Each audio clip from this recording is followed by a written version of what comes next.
자, 산상수훈 8탄입니다. 산상수훈 8탄. 의를 위해 핍박받는 자.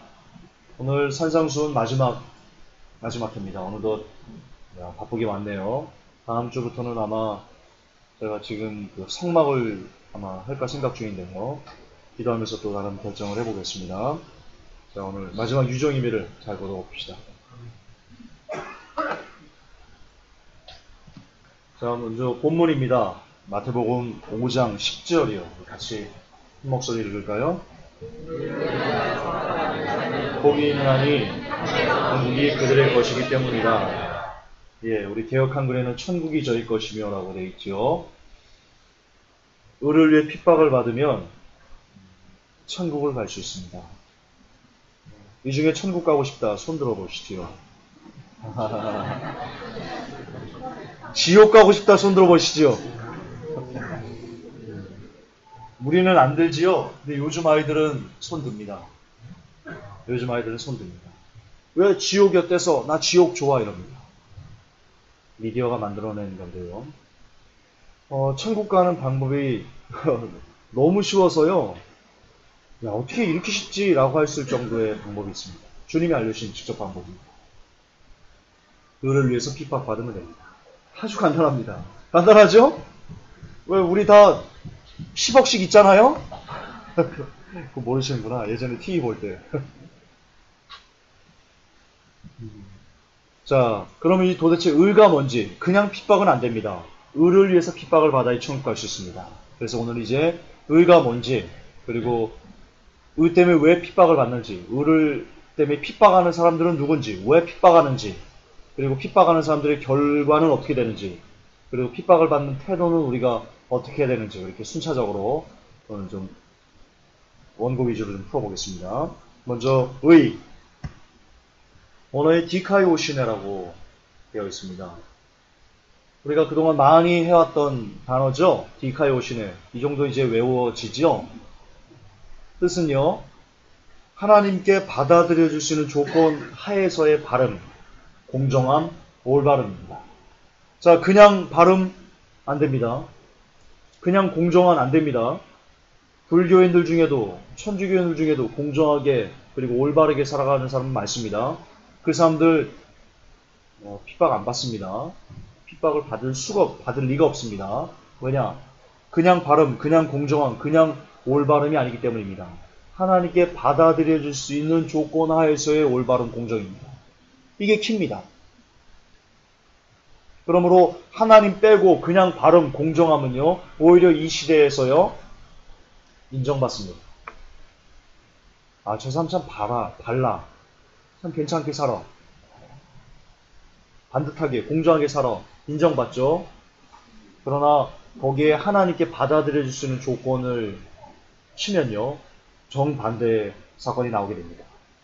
자, 그러면 그냥 발음, 그냥 공정함, 올바름 같은 경우는 사람들에게 인정을 받는데 왜 하나님께 받아들여줄 수 있는 조건 하에서의 발음과 올바름, 공정함일 때는 핍박을 받을까요? 도대체 왜 똑같은 발음, 똑같은 공정함, 똑같은 올바름인데 도대체 왜 그럴까요? 왜 핍박을 받고 또 핍박은 누가 하는 걸까요? 여러분, 그 이유를 알려면요, 하나님께 받아들여주는 삶을 살려고 몸부림치는 사람들이 왜 핍박을 받는지, 여러분, 아유 왜 이래? 그 이유는요, 다시 여러분 처음으로 돌아가야 됩니다. 산상수훈 처음으로 돌아가야 됩니다. 심령이 가난한 자, 그리고 화평케 하는 자, 이 하나님께 받아들이는 조건 중에 반드시 이게 포함되어 있습니다. 화평케 하는 자가 되어야 됩니다. 그거 없으면요, 하나님께 받아들일 수 있는 조건이 누락됩니다. 자, 화평케 한다. 기억나십니까? 그냥 인간적인 화평, 평화, 그거 아니라는 거. 우리, 산상수훈을 다 들어오신 분들은 기억나시죠? 하나님과 인간을 화평케 하는 겁니다. 죄악된 인간과 하나님을 화평케 하기 위해서는, 그 통로가 되기 위해서는 어떻게 해야 됩니까? 지금 죄악에 찌들어 하나님께 받아들여질 수 없는 그 사람에게 양심을 찌르는 소리를 해야 됩니다. 너 그렇게 살면 죽어. 너 지옥 가. 그래서 그 사람이 계속 이 세상을 즐기고 뭐 좋아하고 하는 그것에 대해서 태클을 걸어줘야 되는 겁니다. 그러면 자동적으로요, 야, 뭔데 너 그러는 거야? 라고 하면서 돌을 던지거나 핍박이 안이 들어올 리가 없습니다.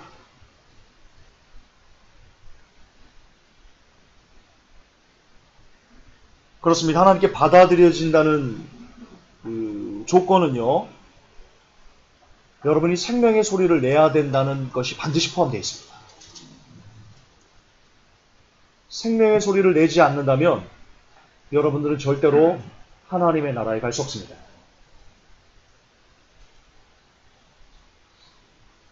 그래서 저는 또 한 번 칼빈이 미운 겁니다. 다시 한번 우리가 지금 배우는 이 구원론이 너무 미운 겁니다. 우리 교회 성도님이 저랑 이 식사를 하면서요, 나경일 목사님이 교회에 왔답니다. 우리 이름은 제가 밝히지 않겠습니다. 나경일 목사님이 와가지고 설교를 하는데 그렇게 얘기를 하더랍니다. 여러분, 구원은 따놓은 거예요. 교회에 와서 여러분 신앙생활 구원은 받은 거예요. 이제는 뭐냐? 상급을 쌓아야 됩니다. 그렇게 얘기해서요, 너무 기분이 좋으셨답니다. 기분이 너무 좋으셨답니다. 그리고 거기에는 같이 들었던 성도들이요, 막 너무 좋아서 막 그랬답니다.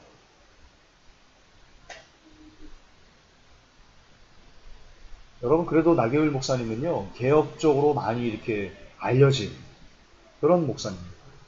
그럼에도 불구하고 그분이 그렇게 설교하실 때, 구원은 교회만 여러 번 오셨으면요, 구원 따놓은 거예요.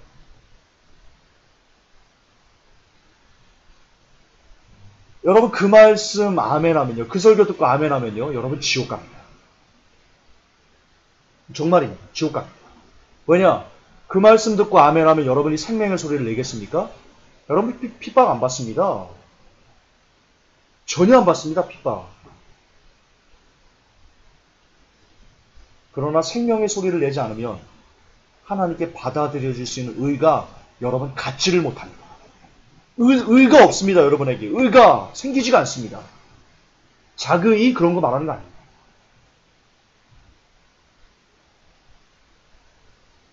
성경을 보면 예수님께서 의를 위해서 핍박을 받아야지만 여러분이 천국에 갈 수 있다고 말씀하고 계시기 때문입니다.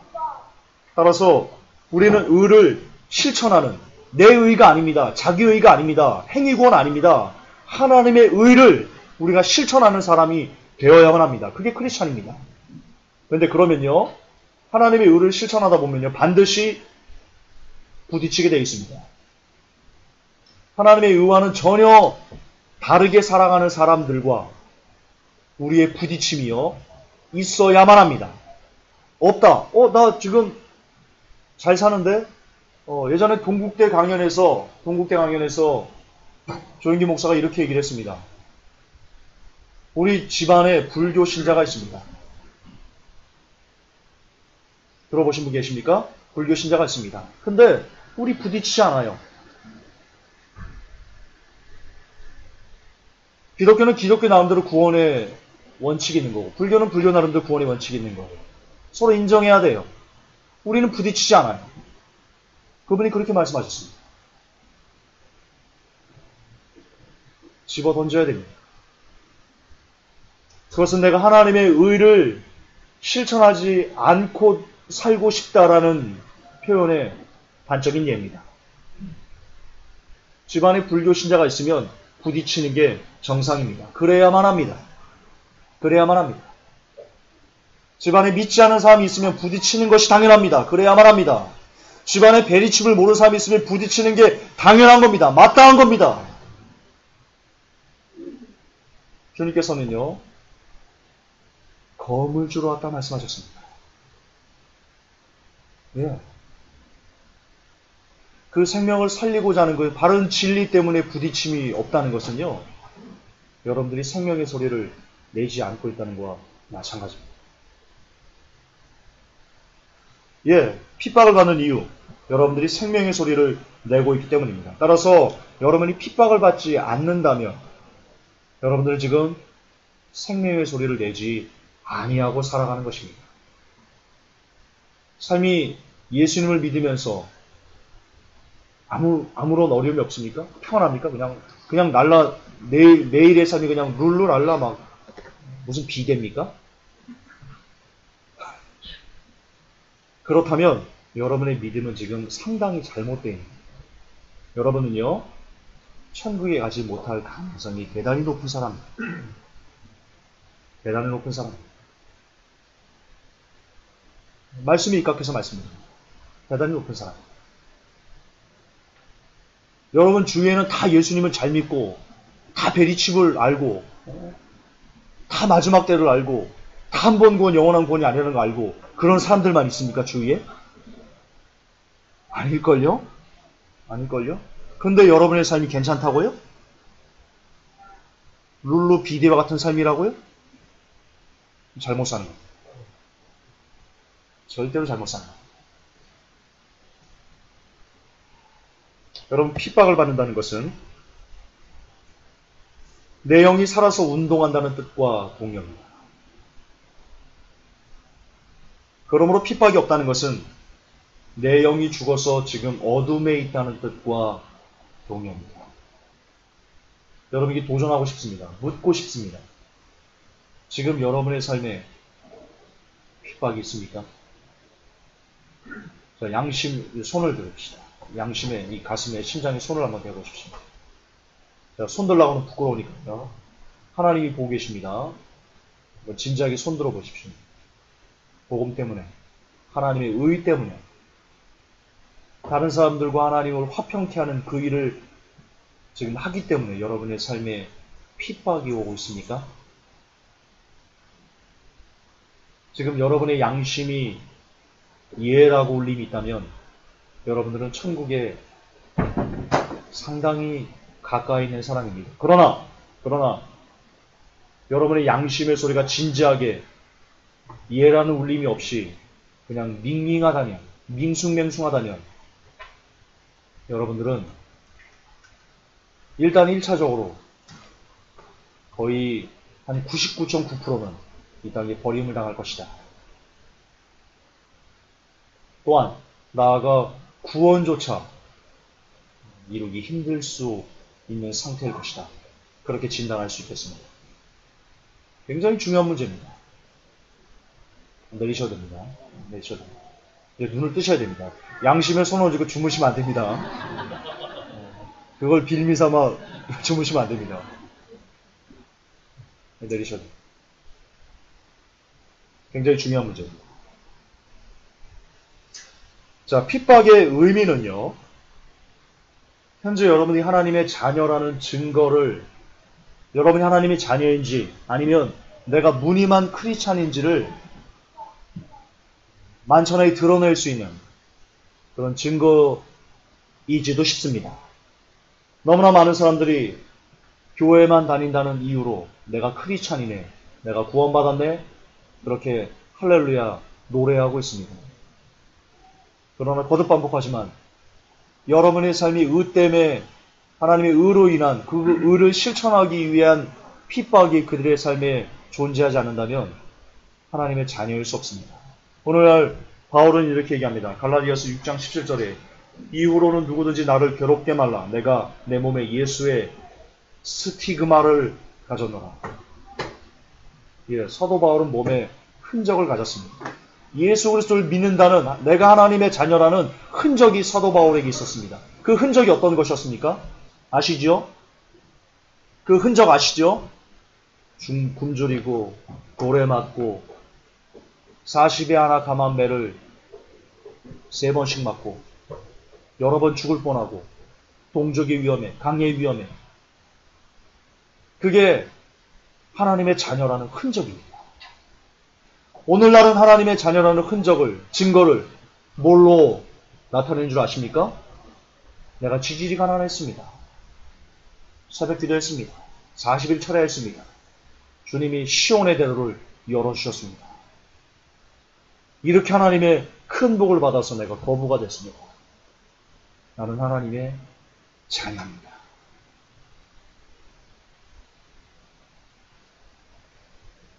쓰레기 같은 가정. 아주 쓰레기 같은 가정.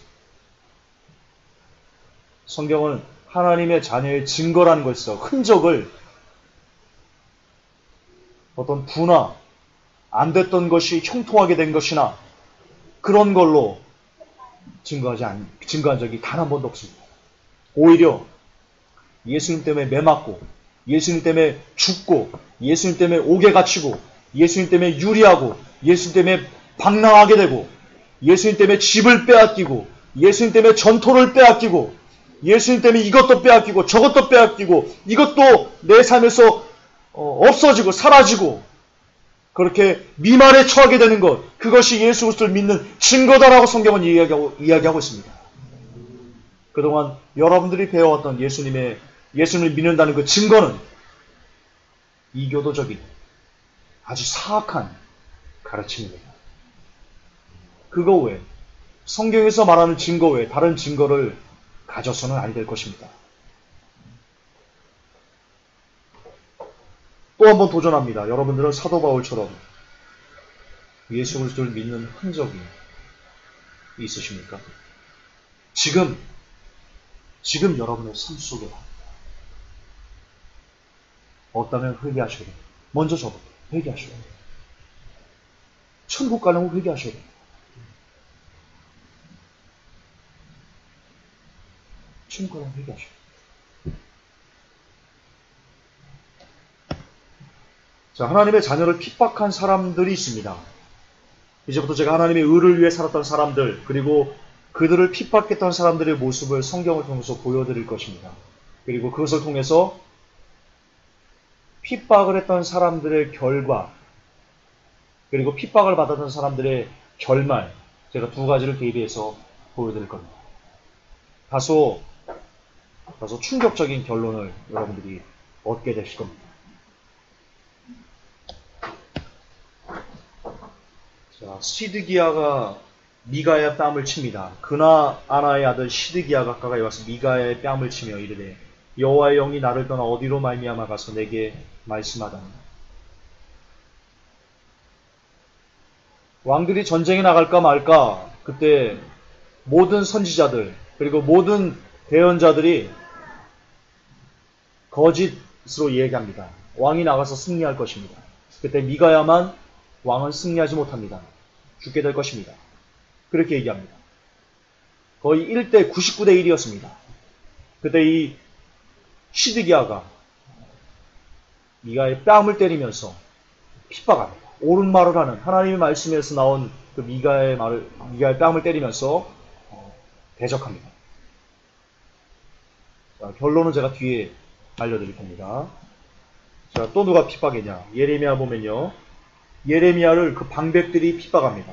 마따네 아들 스바랴와 바소리 아들 그다랴와 셀레미야의 아들 유갈과 말기야의 아들 바소리 예레미야의 모든 백성에게 이르는 말을 들은즉 이르기를 여호와께서 이같이 말씀하시되 이 성에 머무는 자는 칼과 기근과 연병에 죽으리라.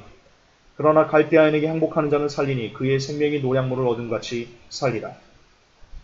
지금 예레미야가 이스라엘 민족이 망할 것이다. 그렇게 지금 예언하고 있는 겁니다. 그걸 듣는 겁니다. 나 여호와가 이같이 말하노라. 이 성이 반드시 바벨론 왕의 군대의 손에 붙이우리니 그가 취하리라 했다 하는지라. 이에 그 방백들이 왕께 고하되, 여기서 말하는 방백은요, 기득권자들 그리고 하나님의 말씀을 맞닿다는, 지금 시대로 말하면 그 당시의 종교 지도자들이 하나님의 입에서 나온 예레미야의 말을요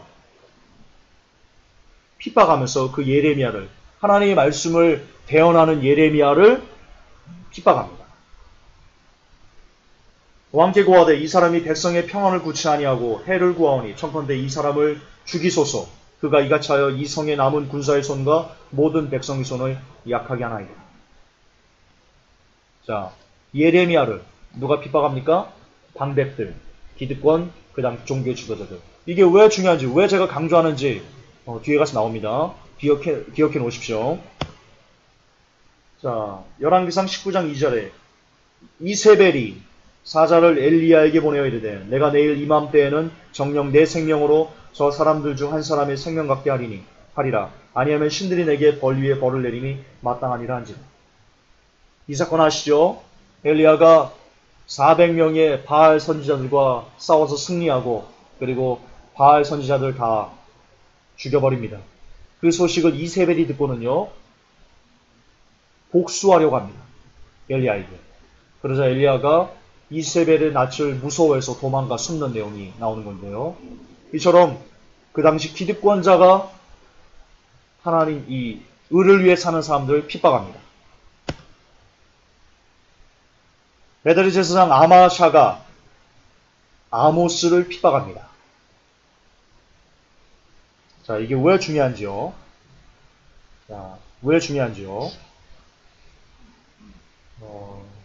의를 지금 이 당시 그리고 그 당시도 그렇고요. 하나님의 의를 위해서 살아가는 사람들 누가 핍박하냐? 일반인들이요? 안타깝게도요. 하나님의 의를 위해 사는 사람들 핍박하는 사람들은요.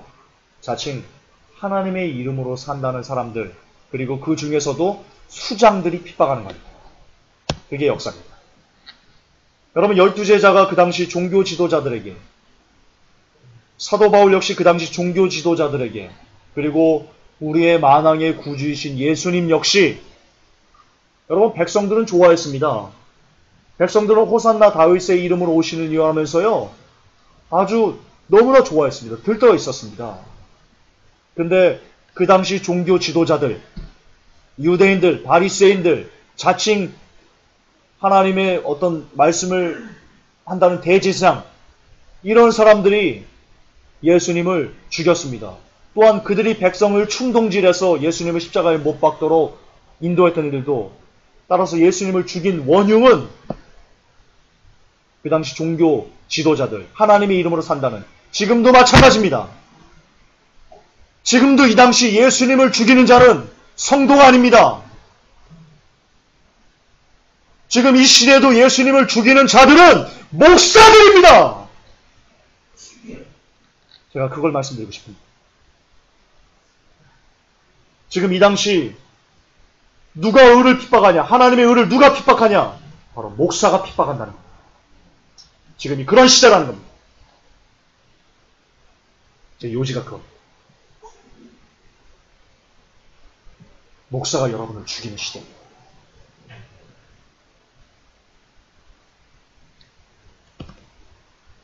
예. 이걸 통해서 깨닫게 되는 놀라운 사실은 하나님의 의를 위해 살았던 사람들은 모두 핍박을 받았고 그런데 그들을 핍박했던 사람들은 대부분 그 당시 기득권을 가진 또는 종교 지도자들. 우리는 너무나 안타까운 시대를 살고 있습니다.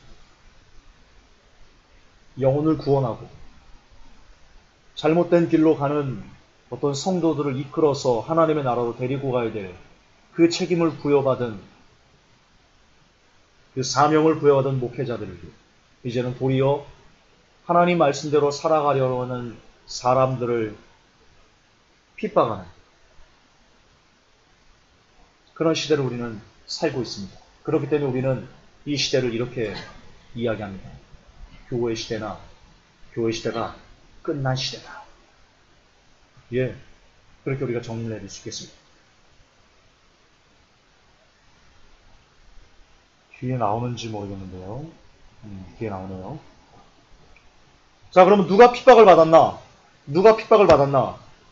첫째, 세상과 타협하지 아니하는 자가 핍박을 받습니다. 둘째, 하나님의 말씀으로 죽고 사는 자인데 제가 기억자를 빼먹었네요. 하나님의 말씀으로 죽고 사는 자 핍박을 받습니다. 셋째, 하나님을 섬기고 경외하며 두려워할 줄 아는 자 핍박을 받습니다. 자, 이게 중요합니다. 이게 굉장히 중요합니다. 여러분의 삶에 핍박이 없습니까? 이 셋 중에 하나가 누락된 겁니다. 다시 강조합니다. 지금 여러분의 삶이 굉장히 로맨틱합니까? 드라마틱합니까? 그냥 막 지금 이대로 여기가 좋사오니 그냥 지금이면 괜찮습니까? 그러면 이 셋 중에 하나 되니까요. 여러분이 지금 세상과 타협하고 있거나 아니면 여러분이 하나님의 말씀을 그냥 우습게 생각하고 있거나 아니면 여러분이 하나님을 두려워할 줄을 모르거나 셋 중에 하나입니다. 그러나 이 세 개를 다 하셔야지 천국 갈 수 있습니다. 그리고 이 세 개를 다 하면 자동적으로 나오는 게 있습니다. 밥을 많이 먹으면 아시죠? 우리 아침 곧 있으면 점심 먹을 거니까 거기까지는 얘기하지 않겠습니다. 똑같습니다. 이 세 가지를 여러분이 다 지켜 행하면 자동적으로 컨베이어 벨트 시스템으로 여러분들에게 주어지는 결과물이 있습니다. 그게 바로요, 핍박입니다. 근데 여러분의 삶이 핍박이 없다고요? 크리스찬이라 하면서 핍박이 없다고요? 있을 수 없는 겁니다. 있어.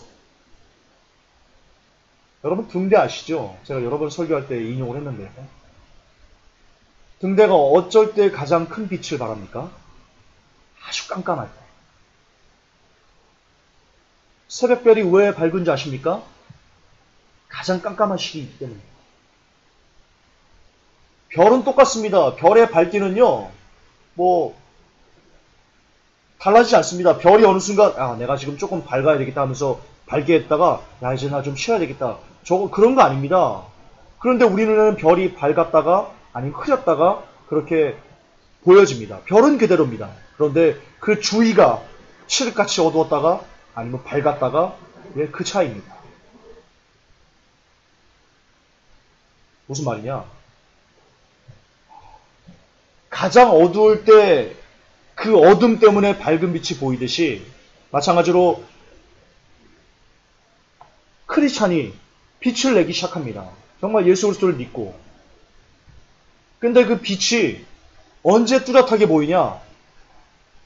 아주 어두울 때 여러분이 그 크리스찬의 빛이 뚜렷하게 보인다니까요. 따라서 여러분들이 드러나지 않으려고 해도요, 여러분들이 정말 크리스찬으로서 이 세 가지, 세상과 타협하지 않고 하나님의 말씀으로 죽고 살고 하나님을 섬기고 경외하고 두려워 떨면요, 여러분의 빛이 밝아져서 이 세상이 너무나 어둡기 때문에 누구나 다 당신을 이렇게 보게 됩니다. 누가 주목합니까? 루시퍼가 주목하는 겁니다. 루시퍼가. 근데 루시퍼가 가만둘 것 같습니까? 캄캄한 어두움에, 다 어두움에 여러분 혼자 빛을 내고 있다니까요. 아주 소수의 별들만 빛을 내고 있다니까요. 그것을 루시퍼가 가만두겠습니까? 그래, 너는 천국 가. 그래, 잘 살아. 걔가 그럴 애가 아닙니다. 걔가 그럴 애가 아닙니다. 걔 심성이 그럴 애가 아닙니다. 어떻게든지 너마저 끌고 갈 거야. 걔가 그런 애입니다. 그렇죠? 따라서 여러분들 삶에 핍박이 없다는 것은요, 여러분들이 지금 빛을 내지 않고 있다는 뜻입니다. 여러분이 어둠이나 그냥 죽어서 루시퍼가요, 그냥 신경도 안 씁니다. 얘 죽은 놈을 뭐하러 건드려. 결혼하셨잖아요. 공자의 마음을 살려고, 환심을 사려고 애를 쓰나요? 그러나? 거의 안 그러죠? 거의 안 그러죠? 잡아놓은 물고기 먹이 안 주죠? 그런 식으로. 루시퍼는요, 잡아놓은 거는요, 신경도 안 씁니다. 안 잡힌 애들 잡으려고 혈안이 되어 있습니다. 그래서 성경은 이렇게 얘기합니다. 우는 사자와 같이 삼킬 자를 두루두루 찾아다닌다. 빛을 내는 사람들만 잡아먹으려고 하는 겁니다, 루시퍼가. 근데 핍박이 없다고요? 어떻게 그럴 수 있죠? 밥을 먹었어요. 은가를 안 싼다고요? 어떻게 그럴 수 있죠? 이해가 안 됩니다, 저는. 이해가 안 됩니다. 나중에 뒤에 결말을 여러분들에게 말씀드릴 거지만요. 내가 크리스찬이다. 근데 특히 마지막 때를 알고 있는 크리스찬이다. 하나님, 나 핍박이 안 왔으면 좋겠습니다. 어떻게 그럴 수 있죠? 하나님이요. 너 뭘 구하는 거냐, 너? 어떻게 그럴 수가 있냐? 밥을 먹고 어떻게 은가를 안 쓸 수가 있냐? 너 지금 그렇게 기도하는 거다. 하나님, 나 밥을 먹고 은가 좀 안 내게 해주세요. 그러면 죽는다. 너 배가 터져 죽는다. 따라서 지금 여러분들 하나님께 기도할 때, 하나님, 나 힘든 것 좀 없애주세요. 하나님이 그렇게 얘기하십니다. 야, 밥 먹고 응가 싸지 말라고 하는 거랑 똑같은 거야. 그런 기도하지 마. 있을 수가 없는 일이야. 따라서 여러분들은요, 하나님, 제발 내 인생에 환란 풍파가 없게 해주세요. 그렇게 기도하지 마시고요. 어떤 상황이라도 감사할 수 있게 해주세요. 환란 풍파 때마다 더 내가 하나님께 가게 해주세요. 내가 끝까지 이 믿음의 경주를 승리하게 해주세요. 이게 우리들이 해야 될 진짜 기도예요. 성경적인 기도. 뭐냐? 여러분의 인생은요, 죽을 때까지 괴로울 거예요. 죽을 때까지 고통스러울 거예요. 죽을 때까지 예수 그리스도의 이름 때문에 핍박받아야 천국 가는 그런 역사적 사명을 타고난 사람들이에요. 나는 자랑스러운 태극기 앞에 조국과 민족의 무한 영광을 위하여 역사적 사명이 거기 나오나요? 안 나오나? 나오죠? 그게 뭐죠? 제가 지금 한 게? 국민교육헌장. 이거 많이 했었는데. 다 까먹었네. 네. 거듭 반복하지만 세상과 타협하지 않는 자 핍박받습니다. 하나님 말씀으로 죽고 사는 자 핍박받습니다. 하나님을 섬기고 경외하며 두려워할 줄 아는 자 핍박받습니다. 자, 도대체 왜 이런 사람들을 핍박합니까? 하나님 말씀에 죽고 살고 하나님을 두려워하면서 떨고 섬기는 사람들을 왜 핍박합니까? 사람들은. 이유가 뭡니까? 요한복음 11장 48절에 만일 저를 이대로 두면 모든 사람이 저를 믿을 것이요 그리고 로마인들이 와서 우리 땅과 민족을 빼앗아가리라 하니. 지금 예수님에 대해서 유대인들이 하는 말입니다. 바리새인들이 기득권적 종교주의들이 하는 말입니다. 뭐가 두려웠던 겁니까? 자기들의 일신의 영달, 지금 이 삶을 이 식민지임에도 불구하고 그래도 자기들은 번듯하게 살고 있거든. 다른 백성 민초들은요, 이 로마의 폭정 때문에요, 막 살기 힘들어요. 그런데도요, 자기들은 잘 살고 있는 거거든요. 세상적인 욕망을 빼앗기는 것 때문에 핍박하는 겁니다. 마태복음 6장 2절에 그러므로 구제할 때 외식하는 자가 사람에게 영광을 얻으려고 회당과 거리에 사는 것 같이 너희 앞에 나팔을 불지 말라. 진실로 너희에게 이르노니 저희는 자기 상을 이미 받았느니라. 자, 무엇 때문에 또 핍박합니까? 높아지고 싶은 마음 때문에. 높임받고 싶습니다. 자, 예를 듭시다. 지금 이 시대에 목회자들에게 어쨌든 제가 그리고 많은 사람들이 그렇게 살지 마라라고 성토합니다. 그것에 대해서 니까 싶게 뭘 알아 라고 하면서 많은 욕들이 옵니다. 왜 그러는 겁니까? 계속해서 목사의 권위를 누리고 싶은데 그것을 성경적으로 옳지 않다고 하니까 그게 싫어서 욕하는 겁니다. 틀려서 욕하는 게 아닙니다. 그게 싫어서 욕하는 겁니다. 배알이 틀려서 욕하는 겁니다. 똑같습니다. 그 당시 예수님을 죽이고 하나님의 의를 위해 살아가는 사람들을 핍박하는 그 이유도 다 하나님의 의가 그들에게 적용되면 자기들이 높임받는 것을 내려놓아야 되기 때문에 세상 즐거움들을 내려놓아야 되기 때문에 핍박하는 겁니다. 요한복음 12장 6절에 이렇게 말하면 가난한 자들 생각함이 아니요 저는 보적이라 돈깨를 맞고 거기 넣는 것을 훔쳐갑니다. 왜 핍박합니까? 돈이 좋아서 핍박하는 겁니다. 돈이 좋아서. 자기 자신의 기득권을 빼앗기기 싫고 높임을 받고 싶고 돈을 선호하기 때문에 즉 세상이 좋기 때문에 하나님의 의를 실천하고자 하는 사람들을 핍박하는 겁니다. 세상이 좋기 좋습니다. 거듭 반복합니다. 왜 여러분들이 핍박을 받지 않고 크리스찬이라면서 살아갑니까? 여러분들도 지금 세상이 좋은 겁니다. 나는 아니야! 아무리 그렇게 말해도요, 결과가 증명합니다. 여러분이 지금 핍박을 받지 않고 살아간다는 그것이 바로 여러분들이 지금 세상과 하나가 돼서 세상을 즐기고 있다는 단적인 증거입니다. 단적인 증거입니다. 많이 찔리시기 바랍니다. 지금 많이 여러분 심장이 아프시길 원합니다. 제 심장도 아프길 원합니다. 우리 모두 다 심장이 아픕시다. 우리 모두 다 심장이 아픕시다. 그래야 삽니다. 전기 충격기 받아야 삽니다. 자, 지금 시대를 보십시오. 주의 다시 오심은 여러분 예수님을 믿지 않은 사람들이 더 잘 압니다.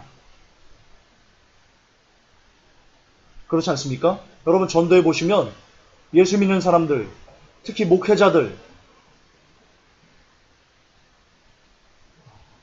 거의 다 거부합니다. 그런데 예수님을 믿지 않는 사람들은요, 오히려 더, 야, 세상 망했어. 야, 끝났어. 경제 끝났어. 그런 이야기들 합니다. 희한합니다. 그게 반대가 되어야 되지 않습니까? 대다수의 교회는 그것을 이단이라고 말하고요. 이단이라고 말하는 사람들은 대체로 목회자요, 장로요, 권사 등 속된 말로 중직자들입니다. 속된 말로 중직자들이 마지막 때를 전하는 사람들을, 베리치비 짐승의 표라고 말하는 사람들을 핍박합니다. 이단이라고 매도합니다. 자, 무슨 이야기를 하더라도 그들이 주의 재림을 전하는 사람들을 핍박하는 단 하나의 이유는 그들이 세상을 좋아하기 때문입니다.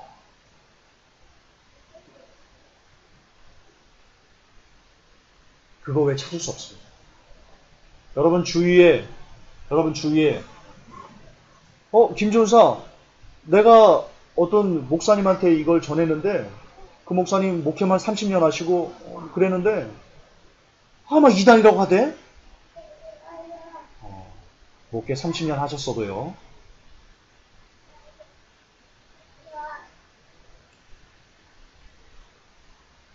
결론은 세상이 좋은 겁니다. 아니요, 그분 굉장히 신실하셔. 제가 예를 들어 드리겠습니다. 제가 취재할 때 한 2번인가 제가 여러분은요 그 사람을 모릅니다.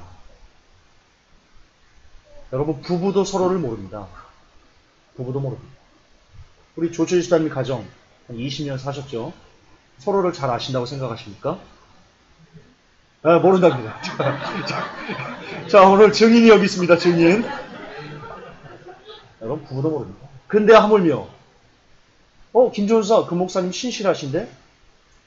천만에 만만에 큰데. 제가 단적인 예를 들어드리겠습니다. 제가 취재를 갔습니다.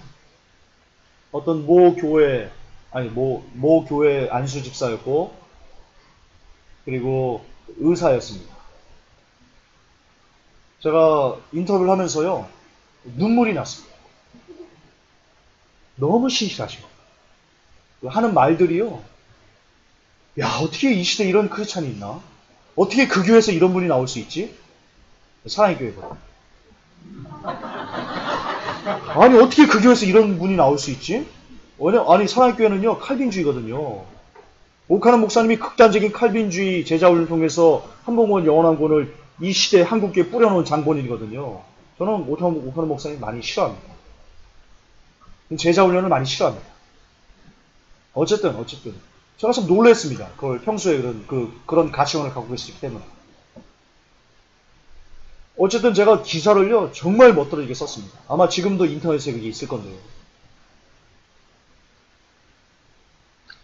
자, 이 신문사는 어떻게 수익을 창출하냐면요. 기자가 가서 인터뷰를 하고, 그리고 나중에 광고국 직원이 갑니다. 그래서 광고를 땁니다. 그렇게 먹고 사는 겁니다. 신문사. 기자가 가서 이렇게 인맥을 만들어 놓고, 나머지 광고국 가서, 이렇게 우리 기자가 가서 글 잘 써줬는데, 사장님 혹은 이렇게 광고 하나만 좀 여유 좀 주시죠. 이렇게 해서 신문사가 운영되는 겁니다. 자, 우리 광고국 직원이 갔습니다. 베테랑이 가졌습니다. 베테랑. 제가 갈 때요, 이렇게 얘기했습니다. 누구누구도 부장님, 그분 정말 좋습니다. 가면 광고 진짜 잘 나오거든요. 아주 좋은 크리스찬이어가지고요. 그분이 전화가 왔습니다. 저한테. 김 기자! 화가 나가지고 전화가 왔습니다. 내 광고 생활 수십 년에 그렇게 악독한 사람 처음 봤답니다. 그렇게 악독한 사람 처음 봤다. 안 주는 거 괜찮답니다. 사람을 개무시하더랍니다. 아니, 잠깐 바쁘다고 조금 기다리라고 했군요. 3시간을 기다리게 하더니 3시간. 그분도 대단하죠. 원래 광고국 직원들이 끈질깁니다. 한번 물면 안 놓습니다. 3시간을 기다려요. 열이 받아가지고 그냥 나와요. 어떻게 무시해도 그렇게 무시하냐고. 나 처음이라고. 수십 년 동안 처음이라고. 제 앞에서는요, 제 눈물을 흘리게 해요. 제가 웬만하면 행간을 읽기 때문에 저 사람이 인터뷰를 많이 해가지고요, 제가 저 사람이 거짓말하는지 사실을 얘기하는지 대번 어느 정도 이렇게 알 수 있거든요. 여러분들 한 수백 명 인터뷰해보면 그게 보입니다. 직업병인데 그게 보입니다. 근데 제 앞에서 이렇게 제 눈물을 흘리게 그렇게 막 정말 크리스찬으로서의 어떤 모습을 보여줬던 그 사람이 광고국 직원이 갔더니요, 이렇게 막 너무나 이렇게 사람 취급을 안 하는 그런 사람을 볼변하더랍니다. 제가 거기서 정말 처절하게 깨달은 게 있습니다. 아, 사람은 보여지는 게 다가. 나는 그 사람을 몰라. 나는 몰라. 제가 거기서 얻은 지론입니다. 사람은 모릅니다. 제가 좋은 사람 같습니까? 저를 모릅니다. 여러분들이 저를 모릅니다. 박정우 집사님이 좋은 사람 같습니까? 모릅니다. 자, 서로 얼굴을 한번 보십시오. 서로 얼굴을 보십시오. 앞뒤로 한번 보십시오. 예, 모릅니다. 내 아들 마음을 모릅니다. 상아 마음 아세요? 모릅니다. 우리 재영이 마음 아세요? 모릅니다. 정말 사람 10길 물속 알아도 한 개의 사람 속은 모른다. 옛말이 꼭 맞습니다. 사람은 모릅니다. 따라서 정말 목회 30년 하고 그렇게 신실해 보이는 어떤 목사님이 가서 주님이 오신대라고 했을 때, 뭐 주님이 오신 뭐가 없어? 다른 성경도 몰라! 이러면요, 죄송하지만 그분은 신실함과는 전혀 먼, 겉으로 보일 때는 굉장히 신실해 보이지만요, 앞뒤가 다른 겁니다. 결론적으로 그 사람은요, 세상이 좋아서 핍박합니다. 그러나 정말 우리가 볼 때는요, 야, 뭐 저렇게 살아? 서로 그렇게 옷도 막 후죽을 하고 말이야. 이게 뭐야? 막 이런다 할지라도 그분에게 전했을 때 주님 오십니다라 했을 때 그걸 진지하게 받아들이는 사람은요, 그래도 그 중심에 주님이 계신 겁니다. 네. 그게 사실입니다. 오히려 마지막 때를 받아들이는 사람들의 특징을 보면요, 다 소외해서 그래도 세상에서 그래도 이렇게 막 별로 드러나지 않는 사람들, 그런 사람들. 여러분 초대교회 때도 그랬습니다. 그리고 예수님께서 오셨을 때도요, 예수님을 영접한 사람들은요, 세리요, 창녀요, 그리고 가난한 사람들이요, 없는 사람들이요, 소외된 사람들이요, 이런 사람들이 예수님을 영접했지요. 있는 사람들 막 어깨 막 으쓱하고 내가 그래도 뭔데, 이런 사람들이요, 모두 다 주님을 대적했습니다. 재림 때도 똑같은 현상이 나타날 겁니다. 나 죽었네, 주님 나 불쌍히 여겨주세요, 주님 나는 아무것도 아닙니다 라는 사람들은 주님을 받아들일 것이요, 그래도 내가 한 자리 하는데 라는 사람들은 모두 다 주님을 거부할 겁니다. 다시 오신 주님을 거부할 겁니다. 그 영적인 현상이 똑같이 나타나고 있습니다.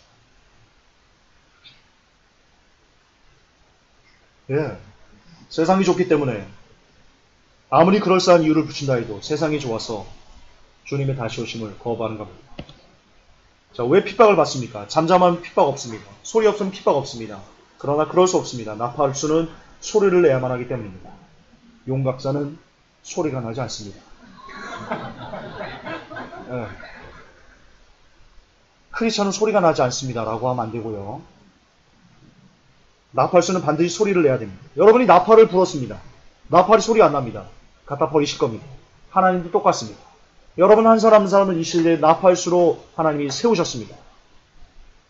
근데 여러분이 주님이 부시는데, 성령님이 여러분 안에서 부시는데 여러분이 소리를 내지 않는다면 성령님이 어떻게 하시겠습니까?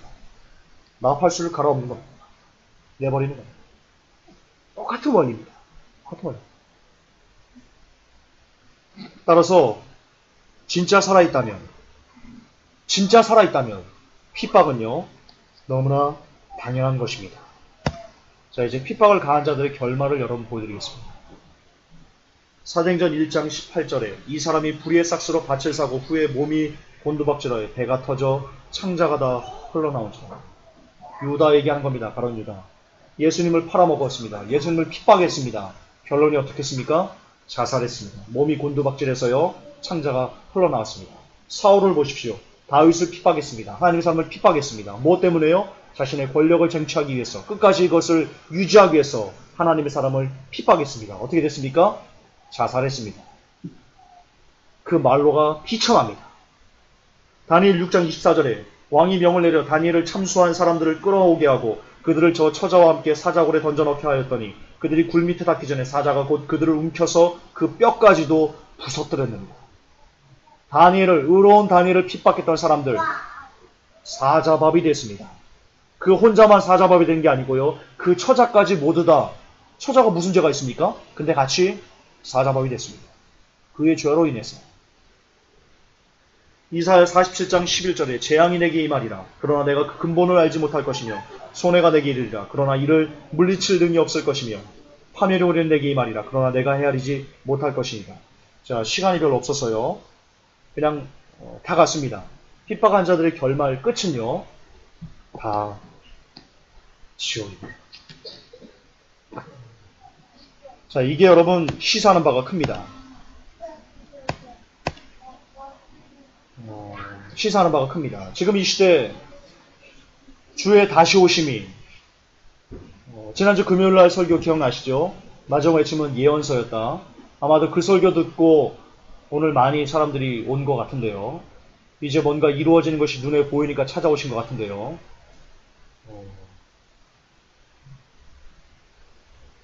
그래서 뭐 나무라지는 않겠습니다. 그렇게라도 깨어나 주신 것에 저는 감사하다고 생각을 하고요. 어쨌든 이제 더 이상 주께서 다시 오셨다는 것을 거부하기 힘들 정도로 모든 사인들이 나타나고 있습니다. 그러나 그럼에도 불구하고 세상이 좋아서 자신의 기득권을 유지하고 싶어서 여전히 사람들에게 높임을 받고 싶어서 그것을 말하는 사람들을 핍박하는 모든 사람들, 특히 그 중에 목회자들은 유다가 죽은 것처럼 창자가 터져 죽게 될 것입니다. 물론 지금 이 땅에서 그런 죽음으로 나타나지 않을런지도 모릅니다. 그러나 죽어서는 반드시 여러분의 창자가 터질 것입니다. 지옥에 갈 것입니다. 왜냐하면 하나님의 의를 위해서 살았던 사람들을 핍박했던 모든 사람들의 결말이 모두 다 그렇게 처참한 말로였기 때문입니다. 이렇기 때문에 이렇다라고 말씀드리는 거죠. 다른 의도는 없습니다. 이 시대 마지막을 핍박하는 모든 사람들은 그리 될 것입니다. 마지막 때를 전하고 베리칩을 전하고 그렇게 정말 생명의 말씀을 위해서 살아가는 사람들, 그 소리를 내는 사람들을 핍박하고 억압하고 이단으로 정죄하는 모든 사람들의 결말은 그리 될 것입니다. 그렇기 때문에 여러분들은 분노하지 마시고 오히려 그들을 위해서 기도해 주셔야 됩니다. 그들의 마지막이 너무나 불쌍한 것을 우리가 알기 때문입니다. 그러니까 같이 싸우면 안 됩니다. 그러시면 안 되고요. 그들의 결말이 불쌍합니다. 돌이킬 수 있도록. 그 죽음의 그 길에서 돌이킬 수 있도록 더욱더 여러분이 핍박을 받으면 받을수록 국률한 마음으로 기도해 주셔야 되는데 그게 잘 안 됩니다. 저도 안 됩니다. 그게 되려면 우리 자아를 십자가에 못 박아야 되죠. 사도 바울처럼. 어떻게 우리의 자아를 못 박습니까? 내가 상상으로 나는 십자가에 못 박을 거야. 그러면 됩니까? NLP 합니까? 이미지 트레이닝 합니까? 그걸로 안 됩니다. 기도와 말씀으로 못 박는 겁니다. 오늘도 여러분이 성경을 10장, 20장 볼 때 여러분의 손은 십자가에 못 박아지고 있는 겁니다. 오늘도 여러분이 무릎을 꿇고 기도할 때 여러분의 손은 십자가에 못 박아지는 겁니다. 매일 그렇게 날마다 십자가에 못 박아가면서 여러분 그 십자가에 못 박혔나니 과거형 아닙니다. 현재 진행형입니다. 아십니까? 개역한글의 번역이 잘못된 겁니다. 그 원어 보십시오. 내가 그리스도와 함께 십자가에 못 박혔나니가 아니고요. 내가 그리스도와 십자가와 함께 못 박히는 중이니 그런 뜻입니다. 날마다 못 박아야 되는 겁니다. 날마다. 한 번으로 안 됩니다. 인간의 더러운 본질이기. 우리는 날마다 우리 십자가에 못 박아야 됩니다. 오늘도 일어나면 십자가에 못 박고, 내일도 십자가에 못 박고, 그 다음에도 십자가에 못 박고, 죽는 순간까지, 여러분 숨이 꼴까다가는 순간까지, 주님 나를 십자가에 못 박아 주옵소서 라고 하면서 죽어야 됩니다. 그러므로 구원은 끝까지 가야 됩니다. 끝까지. 여러분 유다서를 보면요. 유다서 한번 봅시다. 제가 어제 유다서 잠깐 보여드리겠습니다. 유다서 1장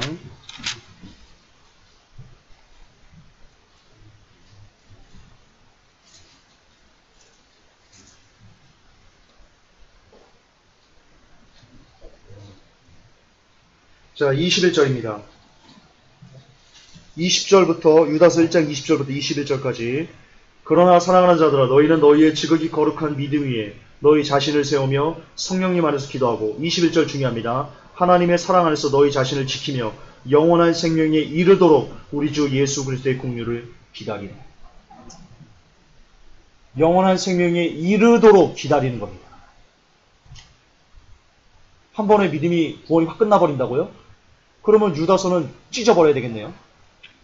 유다서 찢어버려야죠. 칼빈주의가 맞다면 영원한 생명에 이르도록 주 예수 그리스도의 긍휼을 기다리는 것. 그게 우리들이 마지막까지 해야 될 일인 겁니다. 자, 거의 다 됐습니다. 자, 그러면 핍박을 받은 자들의 결말은 뭡니까? 여러분들이 지금 마지막 때를 전하고 베리칩을 전하고 짐승의 표를 전하고 주님이 다시 오셨다. 이제 후쿠시마가 끝날 거다. 너희들 정신 차려야 돼. 포르노 끊어야 돼. 죄악 끊어야 돼.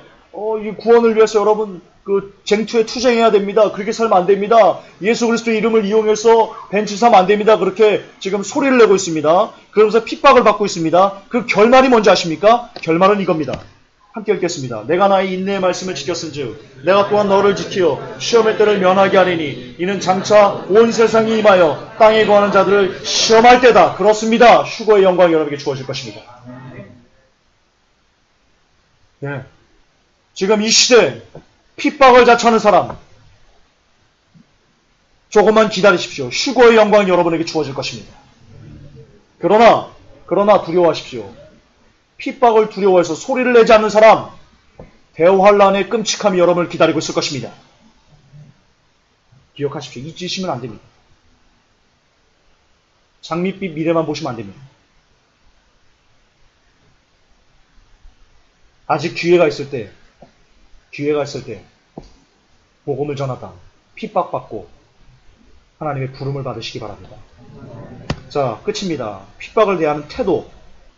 히브리서 13장 7절에 하나님의 말씀을 너희에게 이르고 너희를 인도하던 자들을 생각하며 저희 행실의 종말을 주의하여 보고 저희 믿음을 본받다.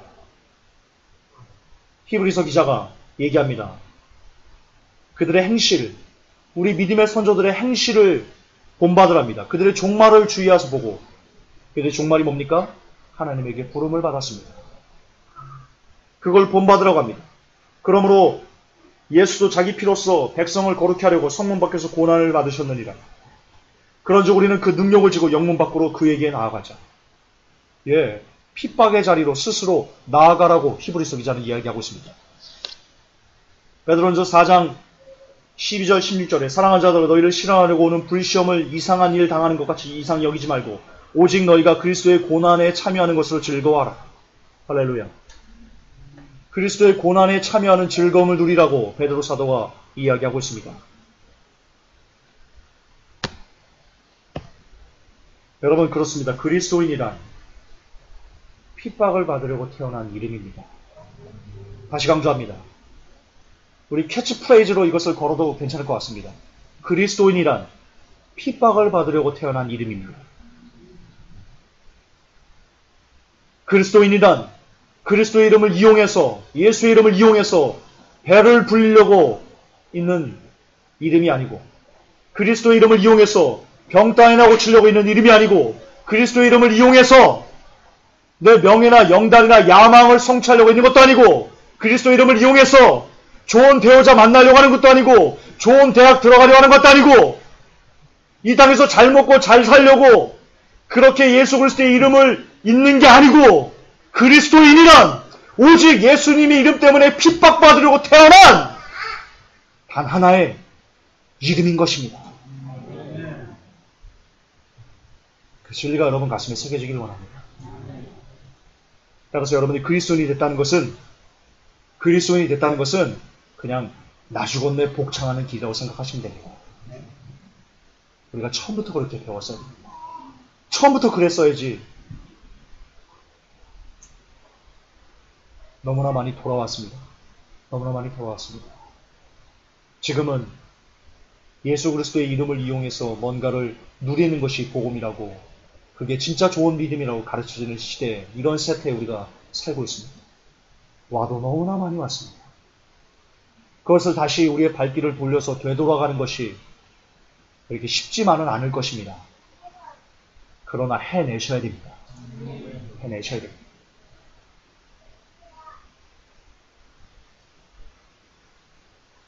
베드로 사도가 말합니다. 만일 그리스도인의 이름으로 고난을 받은 즉 부끄러워 말고 도리어 그 이름으로 하나님께 영광을 돌리라. 여러분, 하나님께 영광을 돌리는 길이 그리스도인의 이름으로 고난받는 것이라고 베드로 사도가 이야기합니다. 우리는 그렇게 배웠습니다. 하나님께 영광을 돌리는 것은 내가 안 됐던 내가 기도해서 잘 되는 것, 그래서 하나님께 영광을 돌리는 것, 축구 선수가 골인 넣고 필드에서 앉아서 기도하는 것, 그게 하나님께 영광을 돌리는 것이다. 천만의 만만의 콩떡입니다. 예수 그리스도의 이름으로 고난받는 것이 하나님께 영광 올리는 길입니다. 베드로 사도는 그렇게 얘기하고 있습니다. 여러분들이 주님, 다른 사람들에게 마지막 때를 전하가 핍박을 받습니까? 하나님 그걸 통해서 영광을 받으시는 겁니다.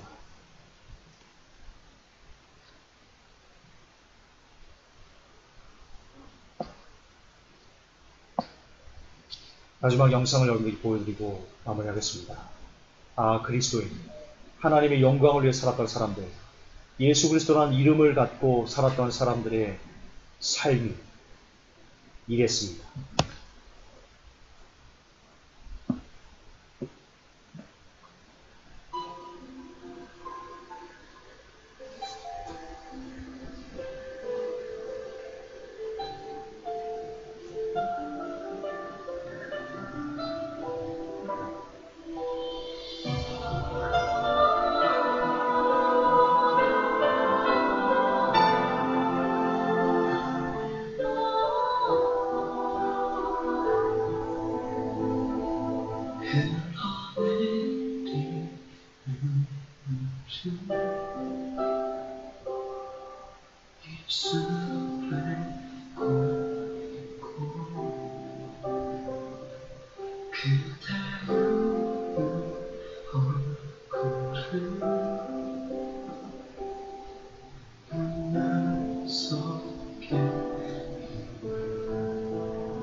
보여주시고요.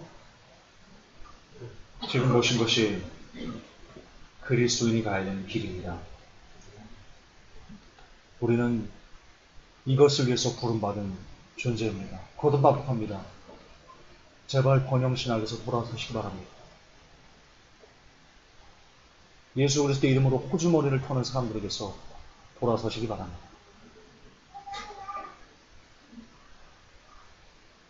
아, 그리스도인. 마지막 산상수훈을 마무리하면서 최종적으로 하나님께서 이것을 우리에게 주신 이유가 있는 것 같습니다. 함께 마음을 다해서, 심장을 다해서 이 구절을 읽읍시다. 시작. 그를 위하여 핍박을 받는 자는 복이 있나니 천국이 저희 것이며 나를 인하여 너희를 욕하고 핍박하고 거짓으로 너희를 거스려 모든 악한 말을 할 때에는 너희에게 복이 있나니 기뻐하고 즐거워하라. 하늘에서 너희의 상이 큼이라. 너희 전에 있던 선지자들을 이같이 핍박하였느니라. 아멘. 오늘도 핍박받는 것을 즐거워하는, 아니 여러분 스스로 핍박의 자리로 달려 뛰어갈 수 있는 그런 진짜 복된 이 시대 마지막 하나님께 찾으시는 크리스찬들이 되시기를 예수님의 이름으로 축복합니다. 아멘. 아버지, 산상수훈을 모두 마무리하게 하시니 감사합니다. 특별히 의를 위해 핍박받는 자를 마지막에 두신 이유를 우리가 이제야 깨닫겠습니다. 이 모든 것을 배웠으면 이제 하나님의 의를 위해서 핍박받는 것을 당연히 여기고 기뻐하게 그렇게 살라고 우리에게 이 말씀을 주시는 줄 믿습니다. 그동안 우리를 핍박하는 자들 때문에 힘들었습니다. 힘겨웠습니다. 가슴 아팠습니다. 먼저 나부터 그랬습니다. 오늘 이 시간 그 생각을 완전히 바꿔버리겠습니다. 핍박 오는 것을 즐거워하면서 드디어 내게도 핍박이 오네. 할렐루야! 내가 천국 갈 기회가 주어지고 있어. 감사합니다라고 그렇게 환호할 수 있는 그런 우리로 뒤바뀔 수 있도록 주님 우리를 도와주시옵소서. 예수님의 이름으로 감사하며 기도합니다. 아멘. 주님 감사합니다.